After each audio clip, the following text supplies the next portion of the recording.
ketika kepentingan, ketika ego, ketika karakter itu tidak nyambung, Nggih.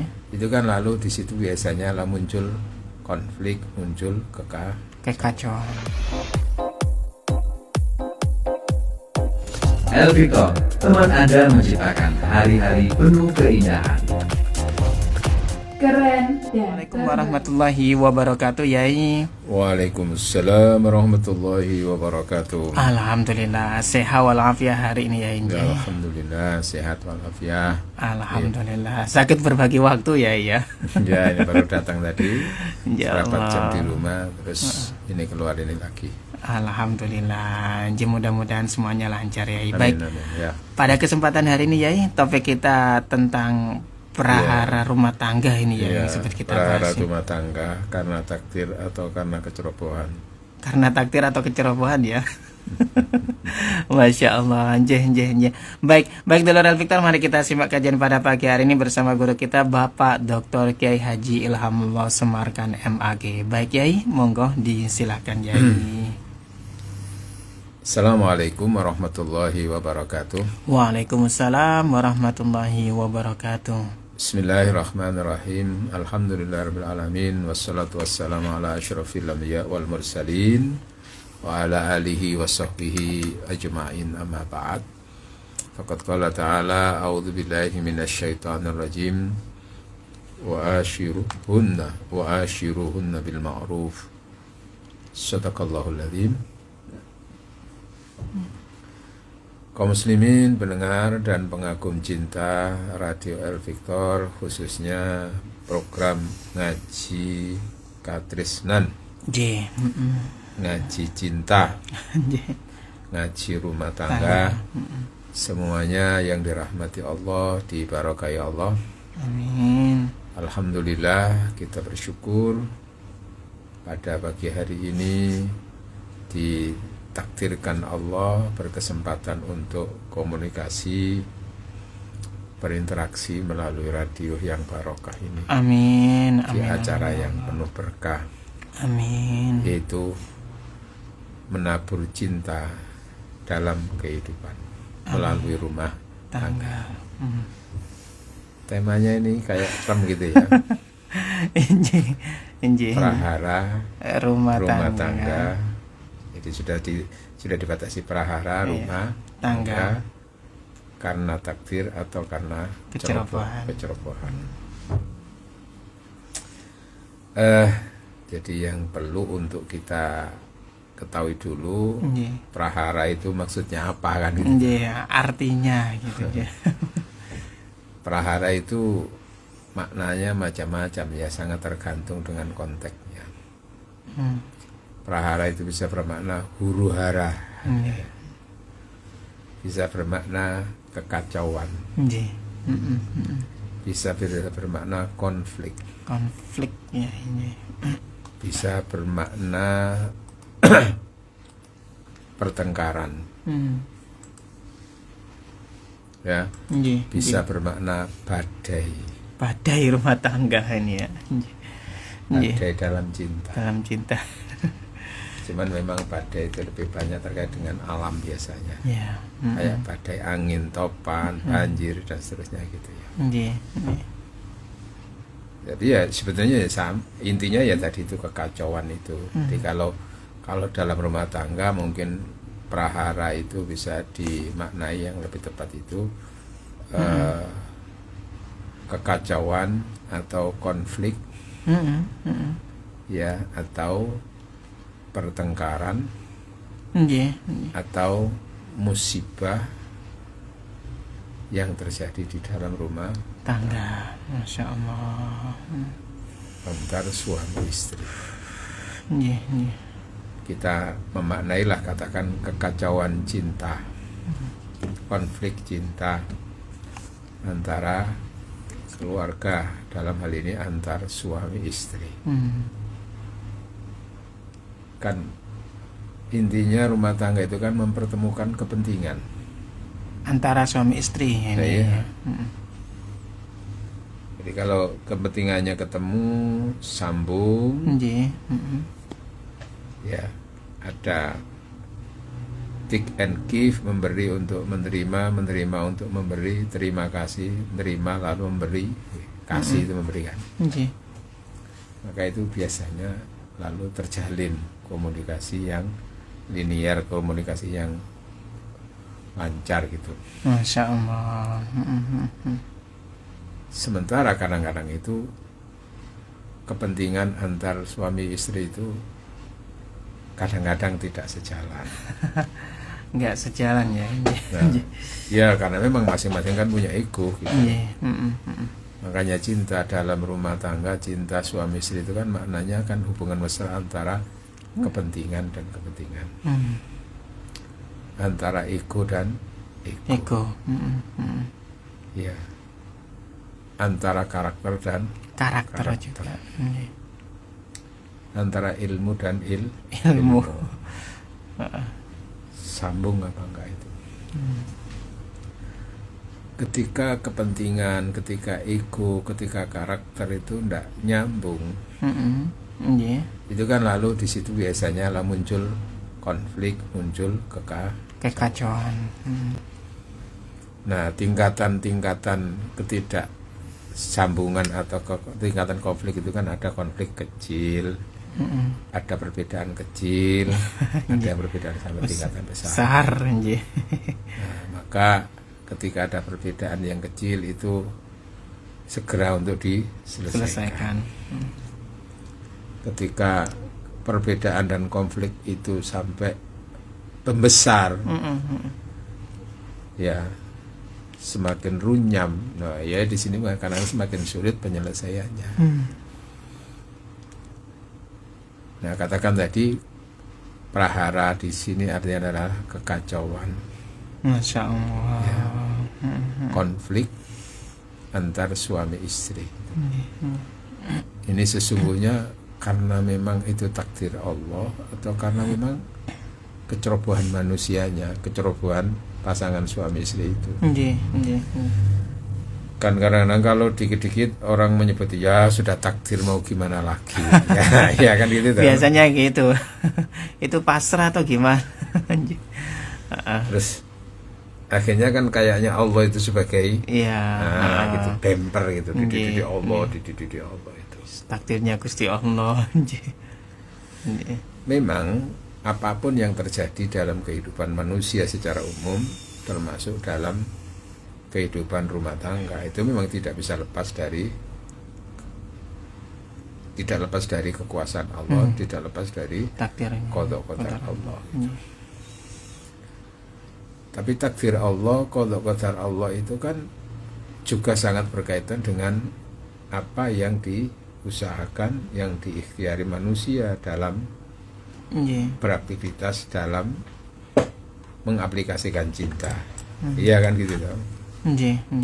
Mengaplikasikan cinta itu juga bisa terkait dengan takdir Allah.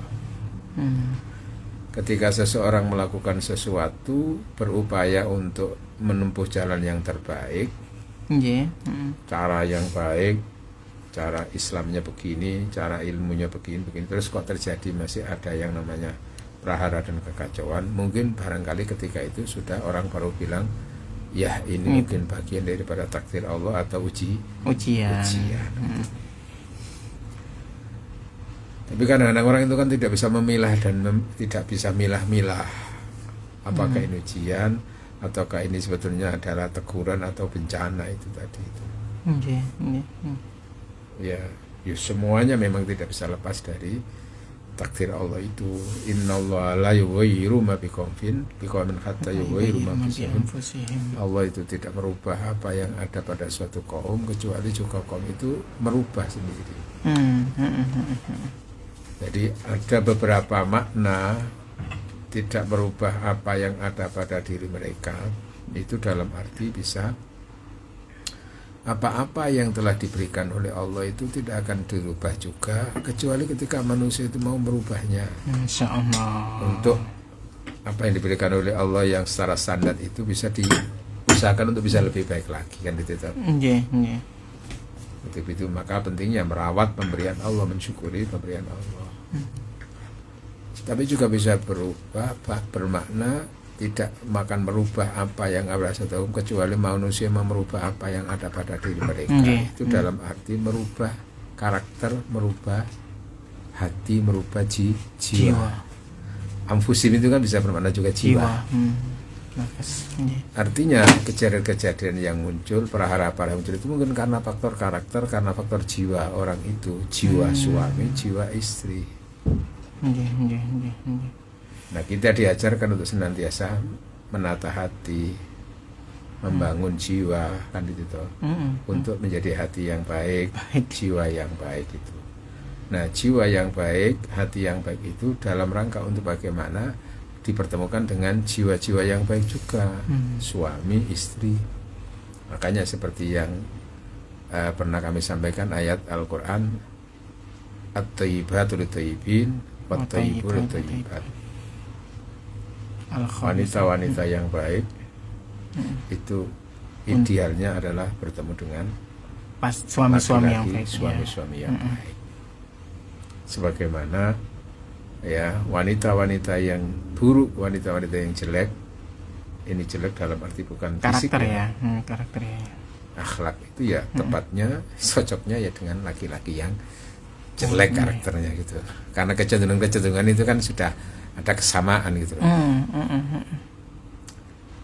Nah, wanita-wanita yang baik bertemu dengan laki-laki yang baik itu kan berarti kan hubungannya dengan karakter yang baik, cocoknya memang dengan karakter yang baik. Tapi kan tidak selamanya seperti itu. Gitu ya.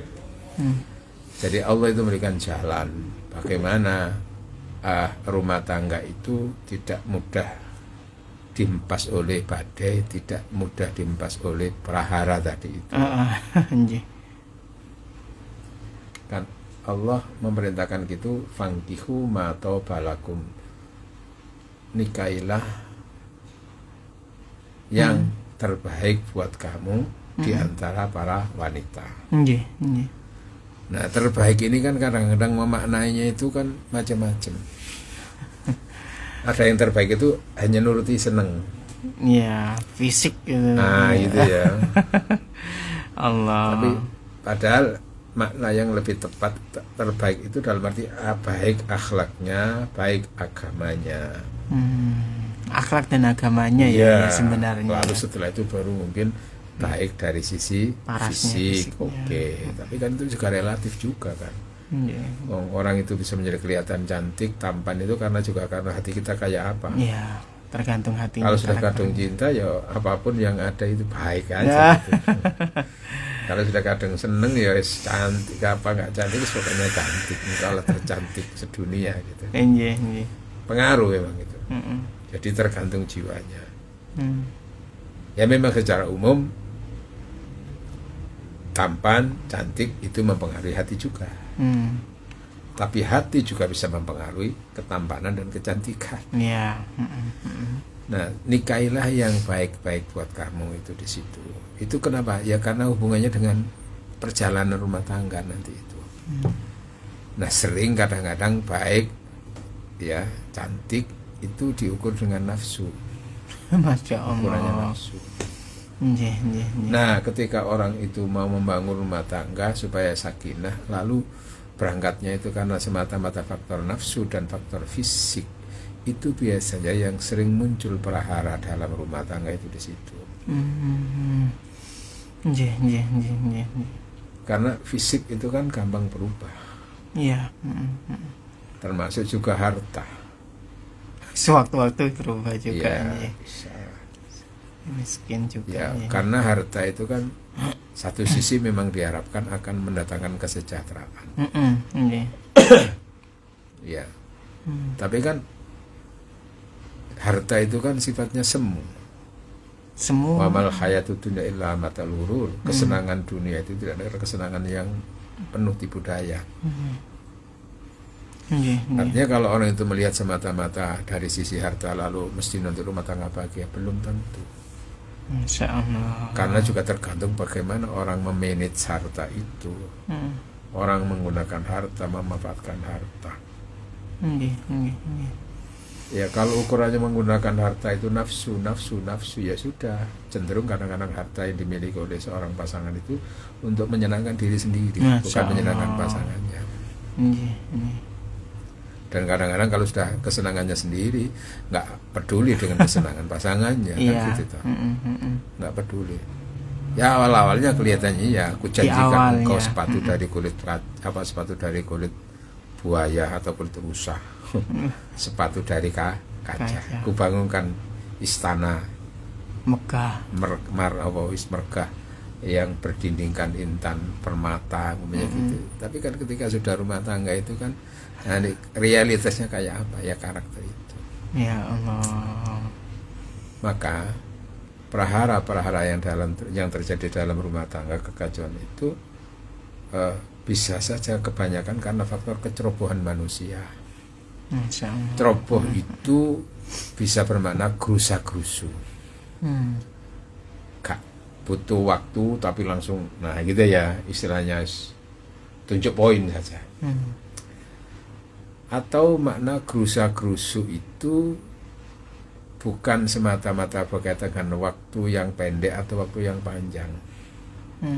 Tapi ukuran untuk menentukan pilihan itu ukurannya kalau nafsu itu cenderung gerusa-gerusu. Walaupun sudah lama komunikasinya, tapi kalau ukurannya nafsu itu gerusa-gerusu. Kenapa? Karena nafsu itu la'ammaratun, ada kecenderungan nafsu itu la'ammaratun itu mengajak orang itu untuk berbuat salah, berbuat ya seenaknya diri gitu. Nah nanti kalau masing-masing itu bertumpu, suami bertumpu nafsu, istri itu, nanti perjalanan bersama itu nanti gitu masing-masing akhirnya kan nafsu itu kan cenderung ego. Egonya suami, egonya ini akhirnya, nah di situ. Padahal mestinya egonya suami harus larut dengan istri, egonya istri harus larut dengan egonya suami. Itulah konsep wa ashiruhunna bil ma'ruf. Perlakukanlah pasangan-pasangan itu dengan baik. Posisinya memang suami itu yang harus lebih aktif memperlakukan pasangan.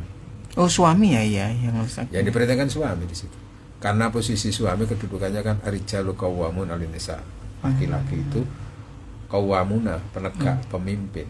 Nah begitu. Lalu kalau istri bagaimana? Ya bisa bermakna berperilakulah kamu yang terbaik di depan pasanganmu. Gitu ya, bersikaplah, berperilakulah gitu yang baik. Ya kalau dikatakan perlakukanlah suami dengan baik, ya bisa. Tapi kan kecenderungan itu lebih didominasi suami. Ar-rijal gitu ya. Ya bersikaplah, berperilakulah, berakhlaklah dengan baik dengan pasangan-pasangan. Nah ini kan mempengaruhi nanti itu. Maka kecenderungan seseorang itu yang gerusa-gerusu itu semuanya itu hanya diukur dengan lahiriah, diukur dengan ukuran duniawiya, diukur dengan nafsu. Nah itu sering yang terjadi muncul prahara gitu loh. Iya kan? Iya. Diukur dengan semata-mata ego, semata-mata kepentingan individu masing-masing. Bukan berarti orang menikah itu tidak penting bahwa individu, tidak penting bahwa ego itu ya tidak, ya tetap kepentingan mesti ada. Tapi bagaimana kepentingan itu bisa dimanage. Masya Allah. Ketika sudah menjadi suami istri itu kayak apa, dipertemukan. Sehingga kalau bisa itu ya sama-sama tujuannya adalah tujuannya untuk kebaikan, sama-sama membangun untuk kebahagiaan bersama, bukan kebahagiaan individu gitu. Yang terjadi kan kadang-kadang itu mencari kebahagiaan individu. Mementingkan diri sendiri ya. Gak apa-apa sebetulnya mencari kebaikan untuk dirinya dalam rangka untuk juga pasangannya mendapat. Istri juga begitu mencari kebahagiaan untuk dirinya, tapi sekaligus suami mendapat. Begitu kan. Tapi kan kadang-kadang yang terjadi itu dirinya yang jadi ukurannya, nggak peduli dengan pasangannya. Masya Allah. Istri nggak peduli dengan pasangannya, yang penting pokoknya dia happy, ya gitu ya. Ini kan terjadi konflik akhirnya. Kalau sudah konflik ya di situ muncul banyak masalah-masalah. Akhirnya yang dulunya sempat dianggap dialah wanita satu-satunya bisa berubah. Dialah laki-laki satunya dalam hidupku. Apapun yang terjadi, dialah Arjunaku, dialah pemimpinku, dialah imamku, mungkin bahasa agamanya begitu. Tapi setelah terjadi konflik, nggak ketemu nafsunya karena ya itu, aku akan mendapatkan surga jika bersamanya. Insya Allah. Aku akan membangun surga bersamanya. Tapi karena kalau sudah dijalani kok bukan surga loh gitu loh ya. Gak sesuai ekspektasi. Nah, di situ. Iya, Maka iya. Rasulullah sudah jauh-jauh hari memberikan bimbingan itu apa? Pertama ya tadi akhlak. Akhlak itu hubungannya dengan hati. Karakter juga ya. Iya. Nah, hati suami, hati istri itu kayak apa? Diisi dengan agama apa tidak? Akhlak apa tidak akhlak? Ataukah hanya didominasi oleh faktor kepentingan lahiriah atau nafsu?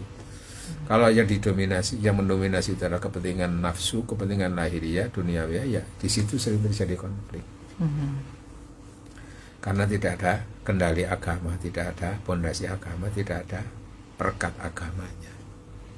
Bapak di jalan itu semuanya akan dipertanggungjawabkan di hadapan Allah. Jadi pertanggungjawaban suami kepada istri, suami kepada Allah. Pertanggungan istri kepada suami, pertanggungan istri di hadapan Allah. Karena masing-masing dalam menghadapi kehidupan rumah tangga itu semuanya akan dipertanggungjawabkan di hadapan Allah. Karena itu bagian daripada ibadah. Ketika suami menyakiti istri, maka posisi suami zalim dan Allah nanti akan gitu. Ketika istri yang zalim kepada suami, kan ada yang akan begitu. Maka ya akan dipertanggungjawabkan di hadapan Allah nantinya begitu. Insyaallah. Makanya diharapkan suami itu sebetulnya punya cita-cita membahagiakan pasangannya, bukan membahagiakan dirinya. Nah, ketika mampu membahagiakan pasangannya, disitulah dia baru bahagia, gitu loh. Oh, gitu ya. Tapi yang sering terjadi kan membahagiakan diriku, ya. Membiarkan pasangan. Ya, supaya dia, ya, artinya bahagianya itu ketika dibahagiakan. Sementara konsepnya adalah yang Islam itu bahagianya ketika membahagiakan. Kan beda bahagia ketika dibahagiakan itu. Dengan bahagia ketika membahagiakan itu beda. Itu sifatnya lebih sosial. Kalau bahagianya ketika membahagiakan itu berarti rohmanya lebih tinggi, empatinya lebih tinggi. Tapi kalau dia bahagia ketika dibahagiakan berarti ego cenderungnya itu. Nah, kalau masing-masing begitu falsafah kehidupannya, suami itu bahagia ketika dibahagiakan, istri ketika bahagia ketika dibahagiakan, akhirnya masing-masing hanya pada egonya sendiri. Nggak ketemu tahun nanti itu. Konflik terjadi prahara. Nah, maka kecerobohan itu dimaksud adalah bukan semata-mata karena ketergesa-gesaan untuk mengambil keputusan mencintai dan menikah dengan itu, tapi juga apa? Dalam waktu yang lama, tapi semuanya ukurannya adalah nafsu. Kita kan banyak melihat pasangan para artis-artis itu sebagai contoh, gampangannya sebagai manusia yang publik figur kan, kita tidak menyebut nama ya. Ketika menikah itu kan ya sampai wow gitu ya. 3 hari 3 malam. Iya, berturut-turut pestanya. Hotel ini. Orang sampai membayang, luar biasa kira-kira. Tapi nanti kan kadang-kadang setelah berjalan rumah tangganya kan tidak sejalan, tidak seperti yang terjadi ketika resepsi itu. Gitu. Insyaallah. Ya. Kenapa? Lalu setelah berjalan itu kenapa? Karena mungkin waktu itu ukurannya nafsu dan nafsu. Terus berjalan. Nah, cenderung nafsu itu kan menyimpang. Ketika sesuatu yang asalnya haram lalu dihalalkan dengan cara tadi itu ukurannya itu. Nanti ketika sudah halal ini nafsu ini kan bisa beralih nanti. Ternyata pasanganku setelah berjalan sekian itu menjadi orang yang paling terjelek gitu. Setelah bisa kan? Tidak seperti yang ketika kami lihat dari sisi ketika pertemuan pertama atau ketika dia lagi berpakai kostum itu. Iya kan, ketika berdandan. Terus realnya nanti itu kan ketika tidak berdandan itu kayak apa? Ternyata tampak di situ. Terus nafsu kan ukurannya itu. Nafsu kalau udah nafsu begitu. Iya wis bojomu iku kan wis halal, akhirnya nanti beralih yang tidak halal gitu loh ya. Allah. Terus nanti membanding-bandingkan. Rumput tetangga lebih hijau gitu. Bisa begitu. Prahara sehingga nanti tidak bisa mempertahankan cintanya, atau mungkin lalu bahwa terjadi konflik, kepentingannya nggak ketemu. Ya Allah. Tapi kalau akhlak yang membingkai, agama yang membingkai, kenapa? Karena akhlak mengajarkan orang itu untuk bagaimana memberikan kedamaian bagi pasangannya, bagi orang lain. Sebagaimana istri juga begitu ini. Semuanya itu didasari dengan cara untuk beribadah kepada Allah. Karena yang dicari adalah Allah. Beda nanti itu. Makanya katakan kalau umur itu juga pengaruh. Ya sebetulnya intinya umur itu pengaruh atau tidak hubungannya dengan masalah rumah tangga. Itu juga tergantung cara bagaimana dia menyikapinya. Cara memanagenya gitu. Nah, Rasulullah SAW ketika menikah umur 25. Khadijah istrinya lebih tua. Tapi kan karena ada kepentingan yang sangat-sangat urgent dalam hubungannya dengan persoalan dakwah, terus akhlak antar suami istri itu, maka Rasul merasa paling nyaman punya istri Khadijah. Maka tidak ada seorang istri dari manapun, istri manapun Rasulullah yang mengalahkan Khadijah. tingkat kecintaannya kepada Khadijah. Padahal dari sisi umur itu, karena terkait dengan akhlak, terkait dengan peran dan fungsi seorang istri. Insya Allah. Fungsinya istri kayak apa dengan suami, fungsi suami dengan istri kayak apa. Kalau saling memberikan kebahagiaan, saling membentengi, saling melindungi, merasa nyaman di situ, maka ketika ada godaan-godaan dan badai itu bisa teratasi gitu loh ya. Maka masing-masing harus berupaya untuk menjaga dan merawat cintanya pasangannya masing-masing. Insya Allah. Dengan memberi sebisa mungkin. Jadi falsafahnya itu berilah. Jangan mintalah. Berilah gitu ya. Beri pasanganmu, jangan minta. Ya. Kalaupun ia memberi, tapi kalaupun ia meminta, sebaiknya memberinya lebih banyak daripada memintanya gitu loh ya. Nah, kali yang terjadi itu meminta yang lebih banyak daripada memberi, apalagi meminta tok nggak pernah memberi, tambah ya gitu. Enak itu erek jual jaluk tok tapi aku kata dikai kan ya. Ya Allah. Akhirnya nanti hitung-hitungan kadang-kadang. Jadi perhara dalam rumah tangga itu bisa bermakna apa itu tadi? Ukurannya itu yang jadi ukuran berangkat ke sana sini itu hanya kepentingan dunia, kepentingan materi, kepentingan nafsu. Kecerobohan berikutnya itu apa? Tidak pernah bagaimana ia berkonsultasi dengan Allah. Gitu loh. Ceroboh kan itu. Karena manusia tidak akan tahu apa yang terjadi besok, ke depan dan ke depan. Jika kamu berpasangan dengan ini kan nggak tahu kita nanti. Koyok-koyok ini. Tapi kan ilmu kita kan terbatas. Maka kita konsultasikan dengan ilmu Allah. Caranya gimana itu ya? Makanya di dalam doa istikharah kan Allahumma ini astaghfiruka bi'ilmika ya Allah, aku mohon pilihan berdasarkan ilmumu ya Allah. Wastaghfiruka bi qudratika, dan aku mohon kekuatan berdasarkan kekuatanmu ya Allah. Fa innaka ta'lamu ma la, karena engkau tahu apa yang aku tidak ketahui nanti. Fa innaka ta'lamu ma la, engkau punya kekuatan yang tidak aku miliki kekuatan itu. Allahumma in kunta ta'lamu ya Allah, sekiranya engkau melihat bahwa aku urusanku dengannya itu adalah yang terbaik ke depannya, duniaku, masa depanku dan akhiratku, mudahkanlah ya Allah.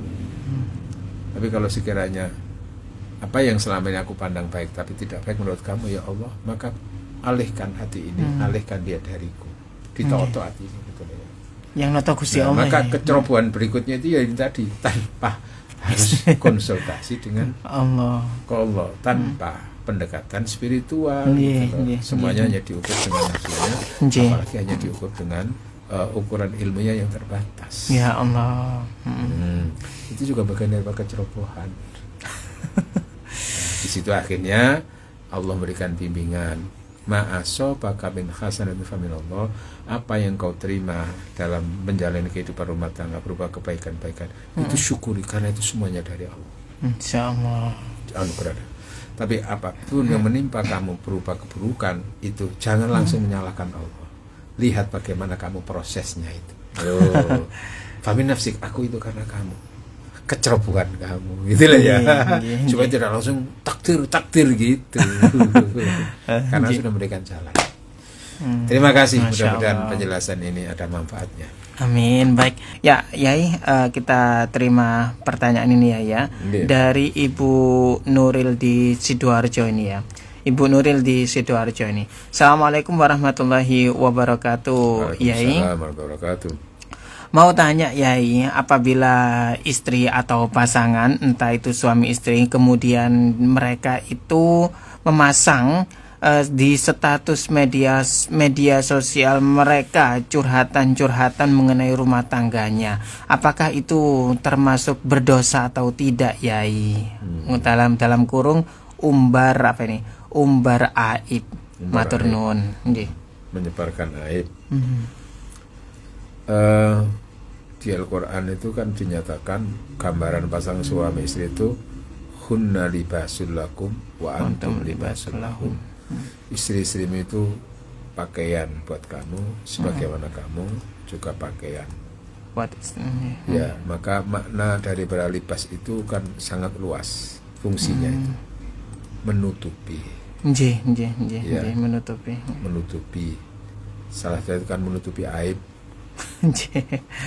Nah, maka berangkat dari makna libas itu menutupi aib itu, semestinya jangan sampai istri itu mengumbar aib suaminya di medsos. Sebagaimana juga jangan sampai mengumbar aib istri di medsos juga ini ya. Itu tentu sesuatu yang dilarang oleh agama. Dan sekaligus itu kan sama dengan mengumbar aib sendiri. Secara tidak langsung ya, keluarganya kan? Iya kan? Dia sudah pasangannya pilihannya dulu. Sehingga nanti kan membuat tidak nyaman pasangannya juga. Karena pasangannya tidak nyaman dengan pasangan itu, akhirnya juga berdampak pada laku melati. Iya kan? Karena muncul dendam, ingin membalaskan itu yang terjadi. Kalau tidak baik orangnya, suaminya tidak punya karakter yang kuat atau istri yang tidak punya karakter yang kuat, sama-sama membalas nanti. Masya Allah. Maka itu tidak Islam, tidak baik seperti itu. Janganlah curhatan yang menyangkut aib pasangan itu dilewatkan medsos. Terus nanti apakah ada solusi nanti? Kan tidak ada solusi nanti itu. Justru malah nanti menjadi diketahui orang aibnya rumah tangga itu. Kalaupun sempat curhat itu, mestinya curhat kepada orang yang sekiranya memberi solusi. Gurunya saya kok begini ya, gini. Sebagaimana ada beberapa sahabat waktu itu datang kepada Rasulullah, ya curhat tentang pasangannya. Nah, kalau Rasulullah kan memberikan nasihat bukan dalam rangka untuk mengumbar aibnya pasangan itu, enggak kan, tapi memberi solusi. Yang sabar, gini. Iya Rasul, tapi persoalannya bukan urusan sabar saja. Ini masalah hukum. Rasul baru bertindak ini kalau begitu begini, gitu. Ya Allah. Jadi kapan boleh kita menyampaikan kekurangan pasangan itu dalam rangka untuk mencari solusinya, nggak apa-apa.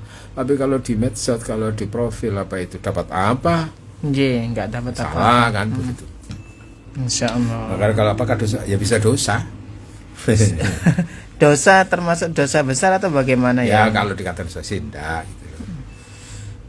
Ya kan, ya mengumbar aib pasangannya kan nggak boleh. Sementara semangat dalam Islam itu menutupi aib pasangannya kalau itu. Kalaupun memang harus dibuka, itu dalam rangka untuk mencari solusi. Kalau orang karena sakit ke dokter, maka akan menyampaikan keluhan-keluhannya itu kepada dokter, sehingga nanti dokter bisa gitu loh. Itu nggih. Baik, Ibu Nuril begitu nggih. Selanjutnya Yai, ini juga dari Assalamualaikum warahmatullahi wabarakatuh. Hamba Allah Yai di Surabaya, melanjuti dari pertanyaan sebelumnya. Kalau KDRT dipasang di media sosial itu bagaimana Yai? Matur nuwun ini. Nah, yang memasang siapa? Jadi kalau orang sendiri itu yang KDRT itu katakan istri yang kena kekerasan ya suaminya, maka jangan di media sosial. Ya mungkin lewatkan lembaga-lembaga yang bisa menangani itu, ya mungkin lapor kepada lapor itu pengadilan agama ya. Ya kalau ada waktu konsultasi ke KUA, tapi kalau sudah menyangkut persoalan pidana, persoalan hukum, ya maka bisa ke polisi atau ada orang yang dimintai nasihat-nasihatnya gitu. Jadi jangan langsung diumbar. Tapi kalau memang salah satu sarana supaya nanti ada tindakan itu dengan cara itu terakhir nanti itu Nah orang lain kadang-kadang kan yang Iya. ketika terjadi ini seorang suami menganiaya istrinya ini, terus kadang-kadang yang dianiaya kan nggak sempat itu dia punya dokumen itu, terus ini Diapkan. iya di-upload di medsos gitu, Iya. terus nanti banyak orang tahu akhirnya itu di mana. Nah di situ kadang-kadang polisi dapat laporan, bisa bertindak, yaitu salah satu. Tapi jangan mudah-mudahnya untuk apa itu Mengupload di atau situ. ya itu gitu loh, kecuali dalam rangka untuk dapat solusinya nanti. Anak dengan anak kadang-kadang itu kan kalau itu membuli atau untuk mendolimi sekelompok anak, terus ada satu anak jadi korban, itu sekiranya ini ketika ini gak ada yang tahu dan gak ada pertolongan, maka bolehlah itu diunggah di medsos itu. Nanti Iya. polisi mungkin aku mencari di mana sumbernya itu ini, terus nanti oh iya betul-betul di situ kadang-kadang juga akhirnya orang yang melakukan kekerasan dan kezaliman itu diambil Tindakan. terus yang pada yang dijadi korban ada pertolongan kadang-kadang gitu ya. Jadi tidak langsung mengupload Langsung atau itu ya, berarti ya, dia harus kejadian. dipertimbangkan juga. Jenje. Itu nggih. Kadang-kadang yang juga yang di KDRT ini nggak bisa berbicara atau speak up gitu ya, karena memang kondisi itu tadi ya. Iya ya orang lain Tapi ya. kadang-kadang. Ya Allah, nje. Ya semuanya ya memang dalam dunia sosial itu medsos itu memang nggak bisa hitam putih. Ya dia nggak bisa langsung benar kita benarkan atau salah kita salahkan itu, karena memang kadang-kadang serba ada rekayasa, ada framing istilah sekarang itu. Iya. Nah, sekarang itu kan ada kebenaran, itu kebenaran bukan berdasarkan fakta, bukan berdasarkan data, tapi kebenaran Pribadi ya. berdasarkan persepsi, Iya. dugaan-dugaan. Nah kadang-kadang orang itu lebih bisa percaya kepada yang Duga-dugaan. itu. Karena apa? Karena sangat intensifnya itu tadi itu, sehingga terbawa oleh arus medsos itu. Nah orang-orang yang ingin mencari kebenaran itu kan tidak mudah terprovokasi dengan seperti itu. Masya Allah. Itulah fitnah dunia sekarang itu di situ. Framing itu, bagaimana kebenaran itu dikalahkan dengan apa? Dengan ketidakbenaran tadi. Ya Allah. Walaupun nanti akhirnya kerja akal hak datang kepada Akal kebenaran batilan. dan kebatilan akan dikalahkan, itu akhirnya biasanya endingnya seperti itu. Iya. Itu nanti paling tidak ya di hadapan Allah akan seperti itu, tahu akhirnya siapa yang benar siapa yang salah, malaikat nanti akhirnya. Jadi selama di dunia kita nggak jelas ini yang benar yang mana, Iya. kayak kasus ijazahnya Jokowi yang sekarang Iya. dibully nggak Framing-kan, karu-karuan iya. itu, nanti akhirnya siapa hakikatnya itu kalau orang. Tapi kan sebetulnya kita juga bisa membaca, mencari kebetulan kita yang paling benar itu yang mana. Tentu dasarnya data. Iya. Tapi kadang-kadang kalau sudah kado diliputi oleh rasa benci dan tidak benci, akhirnya kan ukurannya bukan data, bukan kebenaran, tapi menurut kita. Iya, bumbu-bumbunya perasaan kita. itu. Ya, Iya. lain di situ. Ya Allah. Oke, jadi kembali kepada tema kita. Jadi antara suami istri tadi itu ya diharapkan jangan mudahnya untuk mengumbar persoalan-persoalan rumah tangga itu di medsos itu. Masya Allah. Pertanyaan satu lagi Yai dari Ibu Mujahidin di Gedangan. Mau tanya sama Yai, tidur terpisah tapi saling meridhoi, gimana Yai? Ya enggak masalah. Nggak masalah ya ya. Wis anu Dik, aman apa-apa tuh kono karo anak-anak aku tak tuno kene.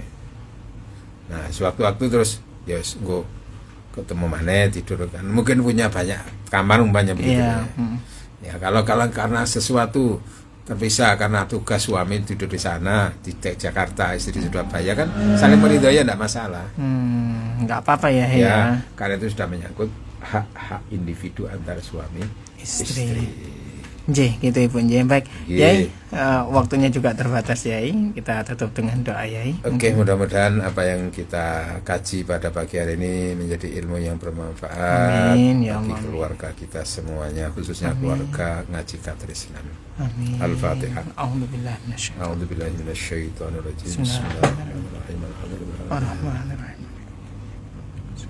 Wal maghdubi 'alaihim waladdallin. Amin. Subhanakallahumma Wa bihamdika asyhadu an la ilaha illa anta astaghfiruka wa atubu ilaik. Wassalamualaikum warahmatullahi wabarakatuh. Waalaikumsalam.